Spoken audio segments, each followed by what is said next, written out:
Hello student, welcome to my class. Today I am going to take class 9th history chapter 2 and the name of the chapter is Socialism in Europe and the Russian Revolution.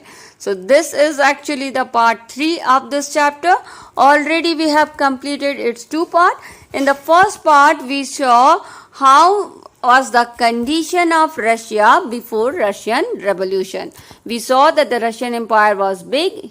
Russia had a very big, powerful emperor, and he was controlling the Russia without any parliament, and he has a full, complete control over the Russia. And then some problem arose in Russia, and 3 ideas of liberals and the radicals and conservative came in Russia, which gave their own philosophy how to change the country. Then the industrialization came in Russia. Because of industrialization, capitalism came in Russia and life of labor became miserable. And then to answer the capitalism or to solve the problem of the laborers, the idea of socialism came in Russia. And this idea of socialism not only spread in Russia but spread all over the world. It inspired the workers to form their union, to form their organization and to fight for injustice, to fight against injustice, to fight for the equality and to fight against the powerful emperor by uniting themselves. So they form many unions, they form the organization, and this union and this organization then turn into political parties. Alright, so we saw that socialism was spreading all over the Russia and all over the world also. And in Russia, this socialism got divided into 2 parts, that is into Bolshevik and Menshevik.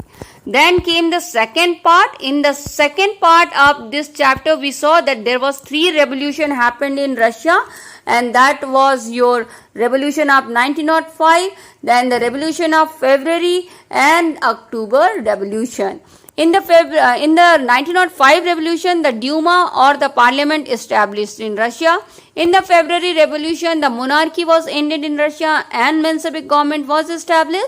And finally, in the October revolution, Menshevik government was removed from the power and Bolshevik established their power in Russia.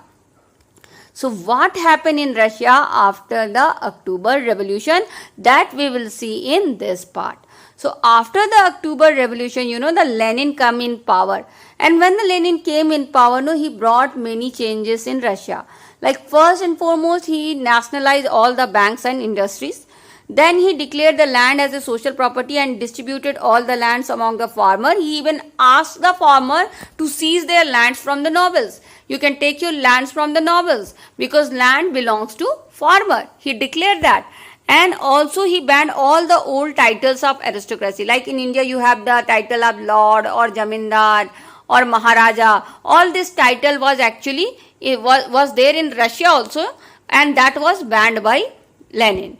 And then he introduced some new uniform for the army, and it has a very unique type of hat called Budunovoka, and that hat was introduced, new uniform was introduced for the army. So this all were the changes brought in Russia when the Lenin come to power. And then the civil war started in Russia. So what is civil war? Civil war is a war when you don't fight with other country. The fight is within your country. There are some groups or section in the country which are fighting with each other. If the country people are fighting with each other by forming different groups, that is called your civil war. And civil war also started in Russia. See, when the monarchy was ended, that time the Tsar promised that the election will be conducted in Russia and the party which will win the election, that party will form the government. And actually Lenin was angry that Menshevik party did not conducted any election. So now the power has come in the hands of Lenin. So Lenin was asked to conduct the election and see the choices of the public. So definitely Lenin conducted the election, but in the election the Bolshevik party, which is now called the Communist Party, did not got any majority. And Lenin actually lose the election. So he loses the election, and then in Russia the 3 types of group of red versus green versus white came into existence. What is red? Red was actually supporter of Lenin. Green were also socialist, but they have some different idea of socialism. And the white were actually the pro-Tsarist. They were the supporter of Tsar. They actually belongs to the noble or high class people. And these three types of group came in Russia. And these groups were against each other and they were fighting with each other. Then when the Lenin conducted election and did not got any power or majority, then he wanted to rule Russia, and he came to rule Russia, and he wanted to continue his rule. So what he did, he brought some changes in the policies of Russia so that he can remain himself in power. To maintain himself in power, he brought so many changes. Like first and foremost, he dismissed the National Assembly so that nobody can question him. And then he declared Russia as a one-party state. He declared that only the Communist Party will stay in Russia and all the other parties will be banned. So what will happen if only one party is there, and if you conduct the election, you don't have any choice. The public don't have any choice. They have to vote for the same party. Alright, so he converted Russia into one party state, and he dissolved the National Assembly also, and he started controlling all the trade unions and organization. He even maintained the secret police so that if anybody speak against Bolshevik or do anything against Bolshevik, they can be punished. And he made peace with Germany. He withdrew from the First World War and made friendship with Germany, because he always wanted to withdraw from the First World War, because in the First World War Russia suffered a lot of loss because the Germany was blocking the Baltic Sea and does not allow the supply to come in Russia. Alright, that's why he was absolutely against the First World War, and he wanted to make a peace with Germany. And so he, after the war, after he come in power, before the First World War end, he withdraw from the First World War and make peace with Germany. And then he also redistributed the lands among the farmers. He actually distributed the land according to the needs and requirement of the family. So this all the changes he brought, especially the changes like abolishing the National Assembly and making Russia as a one-party state, controlling the unions and maintaining a secret police, all this was done only to stay in power. And so he stayed in power, and then the civil war started in Russia. And when he was redistributing the lands among the people, all the army people, because the land is was getting distributed in the villages, so this army people also went to their villages for the distribution of land. And when they went, the army of the Russia became weak. And when the army of Russia became weak, the other people, like we had the three groups now, red versus green versus white. So the green and white who were against the Lenin, they became strong. Those non-socialist and liberals from the green and conservatives from the white, they formed their troops and attacked the Bolshevik. And many countries like America, Britain, Japan and France, they all supported the opposers of Lenin. Whoever was opposing the Lenin, they were getting support from these countries. Why these countries were supporting the people who are against Lenin? Because Lenin was the supporter of socialism, and all this country was the capitalist country, and the socialism is against capitalism. So they don't wanted the socialism idea to spread, because if the socialism idea spread, this capitalist country will have disturbance in their country. And so they were all supporting those people who were against Lenin, and they were actually promoting the civil war in Russia. And the civil war continued in Russia, and the situation in Russia became more disturbing. And all the supporters of white, all the conservative people, wherever they came in power, in some places they also got some power. So wherever they were coming in power, this white were actually the conservative people. They belongs to noble family. Alright, high class people, landlords, they were landlords.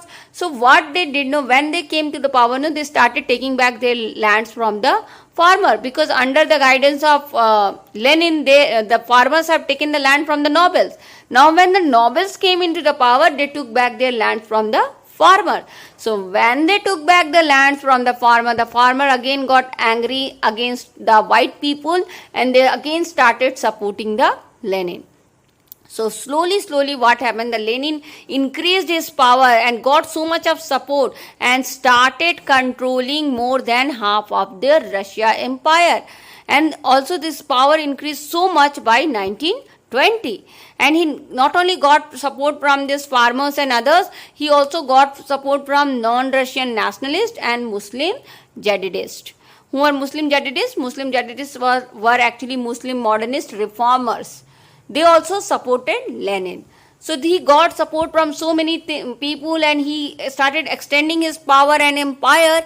And in many places, in order to control those colonies, he even killed some local nationalists in the name of socialism. He said that this local nationalist is actually against the idea of socialism. They are stopping socialism to spread. So in order to control some places, he killed the local nationalist of that area.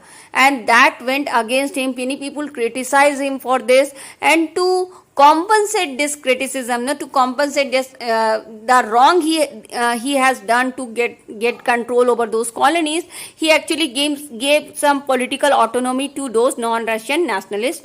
And finally, by increasing his power all over the places, Lenin led to the formation of USSR in 1922 December. So this way the empire of Russia was increased and extended, and USSR was formed in 1922.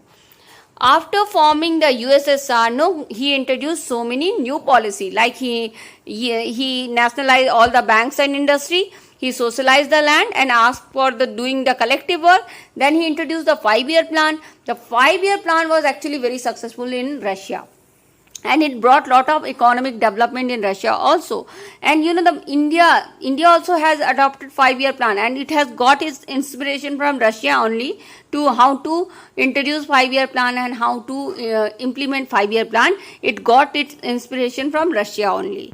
Alright, and also the government fixes so many prices, and in his starting to 5-year plan, they gave importance to industrialization. And in this way, actually, Lenin also brought so much of development in Russia. And so the Russia definitely started developing and growing under the leadership of Lenin. And at that time, actually USSR was very powerful. He was as powerful as USA.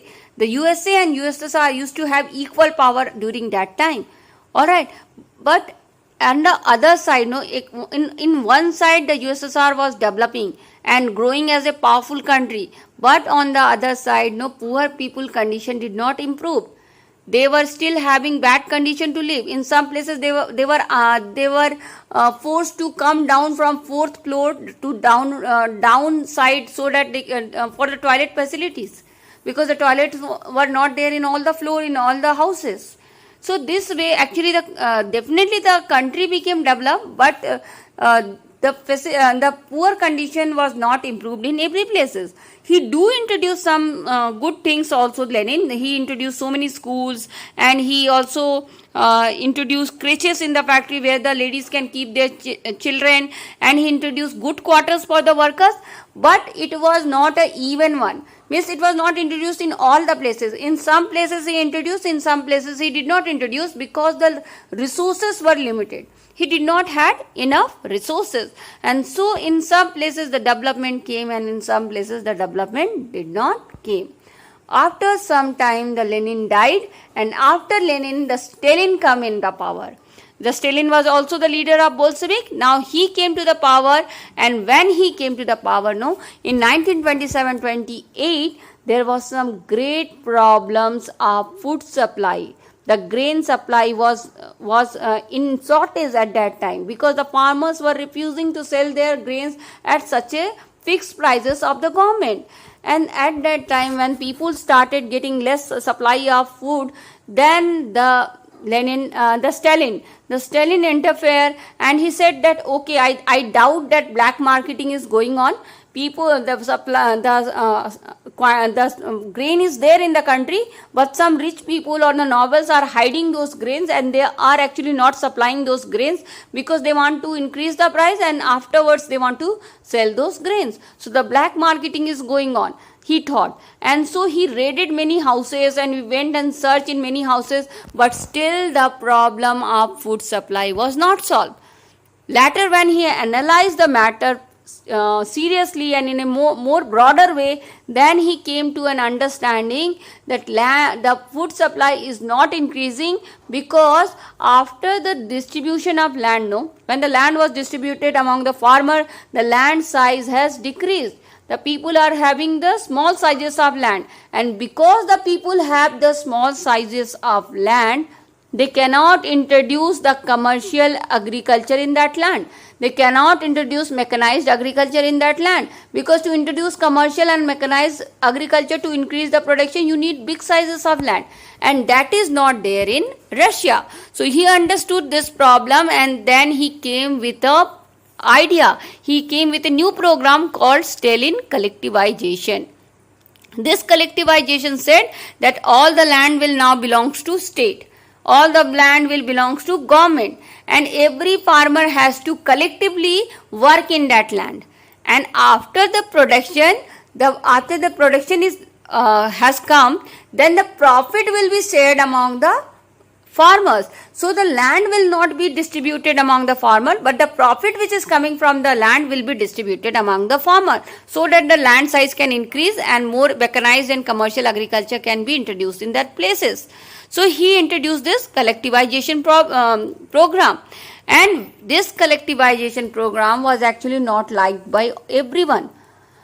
Many were against this collectivization program, because what happened in collectivization, or whenever you are asked to work together, some people do hard work and some people does not work hard, because they know at the end the profit is going to be shared by everyone. Everybody is going to get equal profit. So some people think, then why should we work? If we are getting the same profit, if everybody is getting the same profit, some will think that I will not work, but still I am getting the same profit, so I will better not work. So this type of funda was there in many minds. That's why the people were actually not ready for collectivization, and they opposes this collectivization. In order to express their disagreement to this collectivization program, they actually started killing their livestock. They started killing their cattle, and by 1929-30, 1/3 of the cattle of Russia was killed in order to show their opposition towards this policy. But the Stalin or the Lenin, everybody was very, very firm and very strict rulers. They had a very harsh policy. So when they opposed this collectivization, they punished them. They even removed them from the country. They put them in the jail and became very harsh toward them. And when the Stalin started taking some serious step against the opposers, then this farmer together tried to express their views in front of the in front of the Stalin, that this collectivization is actually, we are not anti-socialist, we are supporter of socialism, we are not even rich, but we don't want to have collectivization because we have our own reasons. We have our different reasons. That's why we are opposing this collectivization policy. So when they together put forward this demand, that we are opposing this collectivization because of some other reasons, then Stalin allowed them to have some independent cultivation. Also, some people were allowed to do the independent cultivation, but those who were doing those independent cultivation, they were not given any compensation. They were treated unsympathetically. No compensation for them, no help for them, no sympathy for them. So they were definitely allowed without any support. And then in the collectivization was introduced in Russia. Many people practice collectivization, but still the problem of food supply was not solved. Still there was some shortage of food supply in country, and this shortage increased day by day. And in 1930-33, the great famine happened in Russia, in which almost 4 million people died and lost their life. And so the question arose, is this collectivization was successful? Is the collectivization of socialism is successful? And many people started criticizing socialism after this. They said the industrial production has lot of confusion because of socialism. Collectivization, which was introduced in Russia because of socialism, also failed. So how can we say that socialism is successful? They also said that those who are criticizing socialism, in socialism you cannot speak anything against socialism. If you are speaking anything against socialism, or you are trying to express your opinion, you are you are being put in jail. You are being given harsh punishment. You are getting the charge of conspiracy. So all this thing is against the individual right. And so many people, got very harsh punishment in Russia because they tried to express their opinion. Millions of people were put in the prisons. Millions of people were killed. Some were sent in the labor camp, and some were tortured too much. And even they were forced to have some false confession also. They were forced to accept those crimes which they did not did because of the force from the socialist leader. So all this thing actually brought lot of criticism on the name of socialism, and people started thinking, are we correct to adopt the policy of socialism? Is socialism really successful? And the people started discussing these things in their country also, because the threat of socialism was so much that people were not able to express, the people were not able to enjoy their freedom, people were not able to question anything. And that's why the success of socialism became questionable in front of everyone. But definitely because of socialism we learned so many things. Socialism actually itself is a new idea which was put in front of the world. Definitely no country can adopt 100% socialism like Russia, but of course we can adopt some of the ideas of socialism. And it inspired many revolution. The way the Russian people fought and got success in their revolution, it inspired many revolution in our futures, and it inspired the nationalism feeling among the people. And the communists and socialists, they got their practical form in the form of Russia, in the form of socialism. Socialism is actually the practical way to introduce communism and socialism. So this revolution actually proved that how to introduce practically this communist and socialist idea. And many countries, like China, North Korea, Vietnam, actually turned into communist country after this revolution only. And many countries like France, Britain and India, they did not turn communist, but definitely many parties were formed on the basis of communist principle in these countries. Like in India also we have some communist party also inspired by their principle. So definitely this socialism put a new idea in front of the world. It gave inspiration to the world to fight against injustice, and it inspired many countries to bring some political and social changes in their country also.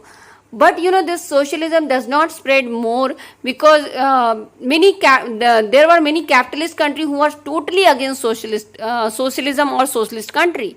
They do not wanted socialism to spread, especially USA. They don't wanted socialist idea to be spread anywhere, because if the socialist idea would have spread, then the disturbance would have been created in their country, because their country were completely capitalist country. So they were actually totally against socialism idea and did not allow it to spread further. In Russia also, in USSR, now the people started questioning the success of socialism, because definitely socialism brought economic development in the country. It grew the USSR to a big power. The USSR became a big power in the world. USA and USSR was of equal power at that time. But the people said that this development has come on the cost of freedom, on the cost of individual right, and many harsh policy is being introduced in order to develop the country. So is it correct to develop the country at the cost of humans right, or at the cost of humans freedom? So that's why when this question became bigger and bigger in USSR, finally USSR got disintegrated and divided into many countries in 1991. USSR was broken and it got divided into different countries like Russia and others, and that's way this socialism ideas which was very powerful at that time, has lost its that much importance afterwards, and finally it led to the disintegration of the country. And that's all about your Russian Revolution and its effect afterwards in Russia.